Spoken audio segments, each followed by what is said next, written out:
And we have some news just coming in. England legend James Anderson is to retire. James Anderson to retire from Test cricket. Anderson to retire after first Test versus West Indies on the 10th of July.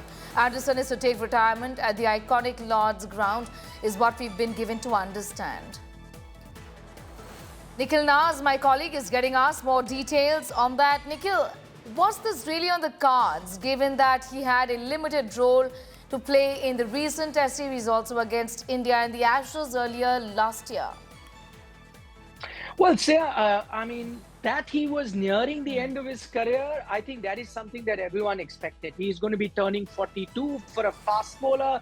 It's very unusual to see a fast bowler playing in international cricket, especially Test cricket, the rigors of Test cricket, keeping that in mind for a 42-year-old to continue. So you knew the end was near, but I think it has still come as a bolt from the blue, that the fact that he is now decided that he will hang up his boots right after the first Test match of the series versus West Indies that will be played at Lord's. Of course, you can understand the context. It is the home of cricket, the most iconic cricket ground in the world. So that's the perfect stage as such for him to retire.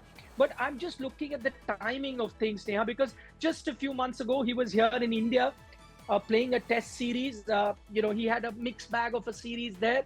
And there were signs, if you look at his career, the last few series, he plays 4 Test matches here, ends up picking up just 7 wickets, not the kind of tally that you expect from a legend like Jimmy Anderson. Before that, played the all-crucial Ashes series at home, 4 Test matches, only picked up 5 wickets in his home conditions. So you knew the writing was on the wall. But what we're now getting to know is that it wasn't so much from Jimmy Anderson, but the coach in Brendan McCullum, who's had a talk with Jimmy Anderson. So Brendan McCullum was in New Zealand. He's traveled to UK a few days ago, and then over a round of golf, had a heart-to-heart with Jimmy Anderson, telling him that, listen, maybe it is the best time for him to hang up his boots. Maybe because the English team or the English setup right now is looking at the future. Remember, this is going to be a T20 World Cup here. They have important Ashes coming up. With all that in mind, they may have taken this call. And why it's surprising, Sneha, because he was on the verge of breaking a few very big records.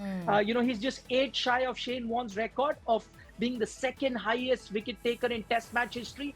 8 wickets, not too much. If he had played maybe this entire series versus West Indies, could have gone past that. The other big record, most Test matches ever in the history, that stands with Sachin Tendulkar at 200, and he was 13 shy of that. Yeah. Maybe a year of Test cricket, he could have gone past that record as well. So there were some very big records that he could have gone past had he got another year, but unfortunately, that's not what he's getting. So it's more of a decision taken by the English management rather than Jimmy Anderson himself.